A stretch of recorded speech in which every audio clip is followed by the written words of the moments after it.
অর্থ আর মানব সম্পদের দিক থেকে নওগাঁর গাঁজা উৎপাদনকারী পুনর্বাসন সমবায় সমিতির পরিচিতি ছিল সবচেয়ে বড়। হাজারো চড়াই উতরাই পেরিয়েও এই সমিতির রয়ে গেছে অঢেল সম্পদ, যার বেশিরভাগই নষ্টের পথে। অথচ পরিকল্পনা নেওয়া গেলে এ সম্পদ জেলার আর্থসামাজিক উন্নয়নে কাজে লাগানো যেতে পারে। শফিক ছোটনের ধারাবাহিক প্রতিবেদনের দ্বিতীয়টি আজ।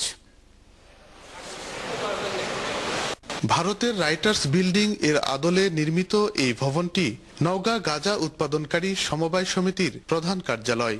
2006 সাল পর্যন্ত সমিতির সদস্যদের নির্বাচিত প্রতিনিধিরা এর দেখাশোনা করলেও নির্বাচনী জটিলতায় পরবর্তীতে স্থানীয় জেলা প্রশাসন, পুলিশ ও সমবায় অধিদপ্তরের কর্মকর্তারা পরিচালনার দায়িত্ব পান।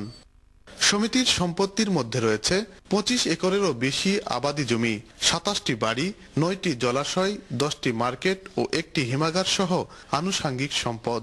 সংশ্লিষ্টদের হিসেবে এসব সম্পদের আয় থেকে প্রতি বছর উল্লেখযোগ্য পরিমাণ টাকা জমা হচ্ছে সমিতির কোষাগারে। শ্রীপুরে একটা মার্কেট, ফতেপুরে একটা মার্কেট, অফিসের সম্মুখে একটা মার্কেট, কেন্দ্রীয় জামা মসজিদে মার্কেট, গাঁজাবালা মোড়ে একটা মার্কেট। এটা তো খরচ এখন খুব কম। 2006 সালের মধ্যে বিপুল এ সম্পদের সিংহভাগ দখল করে নেয় প্রভাবশালীরা। আবার সমিতির সদস্যদের কেউ কেউ সংগঠনের জমি কিংবা ভবন কাজে লাগিয়েছেন ব্যক্তিগত কাজে। চেম্বার আছে, এই সামনে চেম্বার আছে।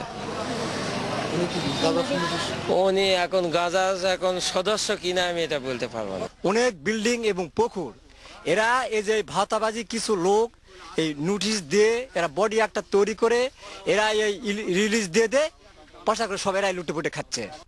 নির্বাচিত কমিটি না থাকায় বেদখল সম্পদ উদ্ধার আর রক্ষণাবেক্ষণ হচ্ছে না বলেও অভিযোগ তাদের। যারা যে জায়গাতে অবস্থান করছিল সেই বাড়িটা তারা নিল, বাইরে কিছু লোকজন দিল। আমরা সেই যে প্রস্তাবও দিছিলাম যে শেয়ার হোল্ডারদের সুবিধার জন্য তাদের কিছু উপকার করা হোক, সেটাও তারা করেনি। বর্তমানে সমিতির সভাপতির দায়িত্বে জেলা প্রশাসনের রাজস্ব বিভাগের অতিরিক্ত জেলা প্রশাসক। গাঁজা সোসাইটির সম্পদ ও রক্ষণাবেক্ষণ নিয়ে ক্যামেরার সামনে কোনো কথা বলতে রাজি হননি তিনি। শফিক ছোটন, যমুনা নিউজ, নওগাঁ।